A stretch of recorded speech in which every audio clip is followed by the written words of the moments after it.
Jokic, let me tell y'all something. This dude is so good, man. Straight up. Like, I haven't seen anything like him. Where he passes.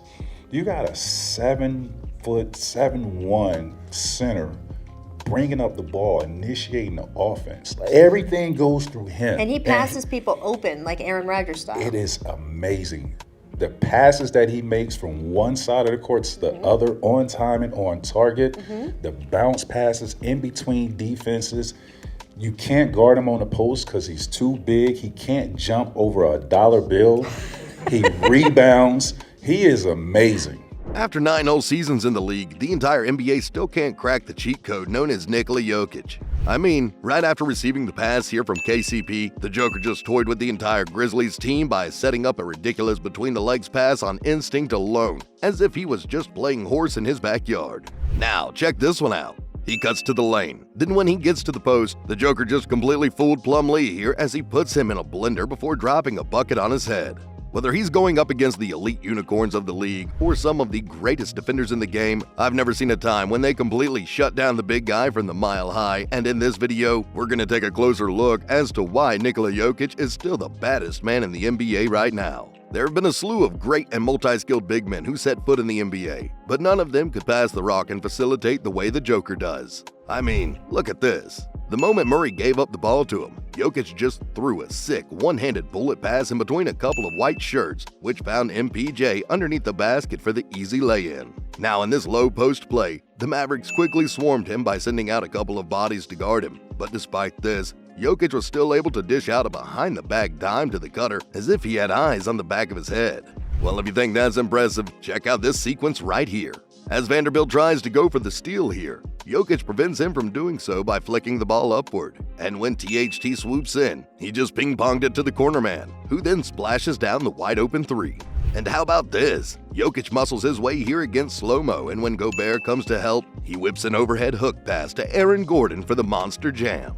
As you saw in the previous clips, it doesn't matter how difficult the angle of a pass is, because if the Joker is the one throwing it, the ball will surely land in the hands of his designated recipient, on time and on target. Anyways, one of the guys that the Joker frequently battles with is Karl Anthony Towns, and in PG's podcast, he just revealed to the world how difficult it is to guard someone as big and as skillful as the Joker. Jokic obviously is a very talented player. He's doing his thing in Denver. They made that team for him, and they all rally around him, so he's definitely a tough guard because he could do a lot of things, you know. He could do a lot of things, especially around the basket.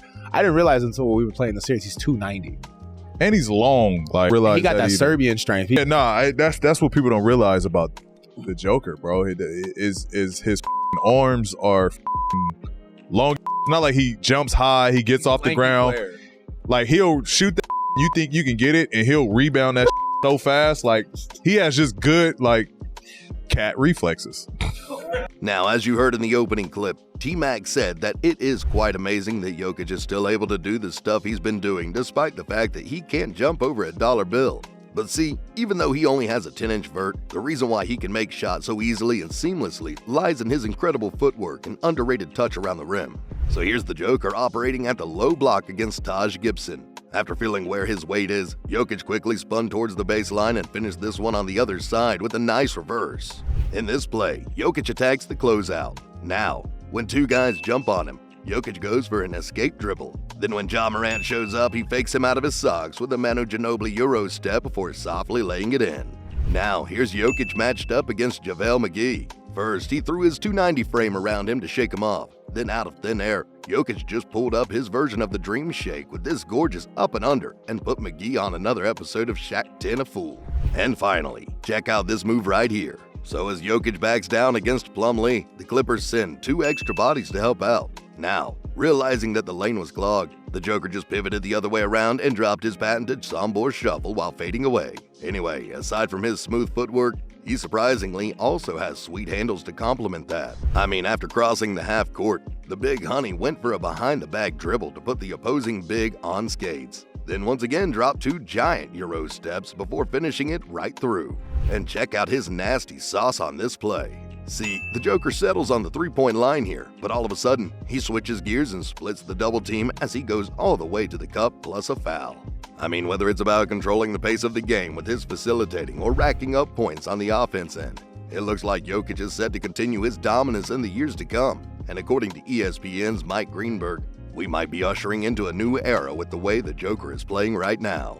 I think Nikola Jokic is going to do for the NBA something similar to what Steph Curry did for the game a decade ago, where everybody decided we need to shoot threes, we need to find ways to shoot threes. Analytics took over the sport, and all of a sudden everyone is looking to shoot 30-footers, and they're stretching the defense like a rubber band as best as they can. Now all of a sudden I think this is the direction that it goes. I'm not saying that Nikola Jokic is grow on trees, but the 7'1" point guard is going to be what everybody in the NBA wants from now on, Windy. And there will be, at some point, 10 of them walking the face of planet Earth, and they will be in the league, and I think he will always have been the first. He's going to change the sport as we know it, Windy. What do you think of that? Anyway, when Jokic is not in the mood to use his footwork to get around his opponents, the Joker can simply kill them straight up through bully ball. Against the 7-foot Alex Len right here, Jokic just elbowed his way into the lane and bumped Len out of the picture before making his way around the rim and laying it in. Now after grabbing the rebound here, this 7-foot Serbian just pushes the ball like a point guard. And when no one tries to block his path, he just plows his way through the sea of Pelicans and caps off the play with an and one. And in this closeout drive against AD, the Joker uses his strength here to fend him off and carve some space using his body along with a Euro step. Based on the clips that you saw, guarding Jokic is like playing tic-tac-toe versus a basketball genius. I mean, if you try to deny him the ball, he can provide a huge impact on the game by simply being a passer thanks to his elite playmaking. Then if you force him to be a scorer, he'll just gobble you up down low because he's such a massive humanity that even big centers stood no chance against him. And should you be able to stop his momentum, he has a ton of finesse in him and can work around his opponents by using his smooth footwork. And if you take him out of the paint and away from his comfort zone, the Joker also has his growing bag of offensive tricks to make things more difficult for the defense. Consecutive turnovers for the Knicks. Murray. Jokic, he shoots 40% from downtown. Murray to Jokic. Jokic backs up for the win! Yeah! Anyway, with the way he's dominating from virtually all aspects, what do you think is the best strategy to guard the Joker? Let me know your answers on this one by putting your comments down below. In the meantime, if you want to see how Jokic is proving the media wrong once again this season, you have to check this video right here. Go ahead and click it. It's free.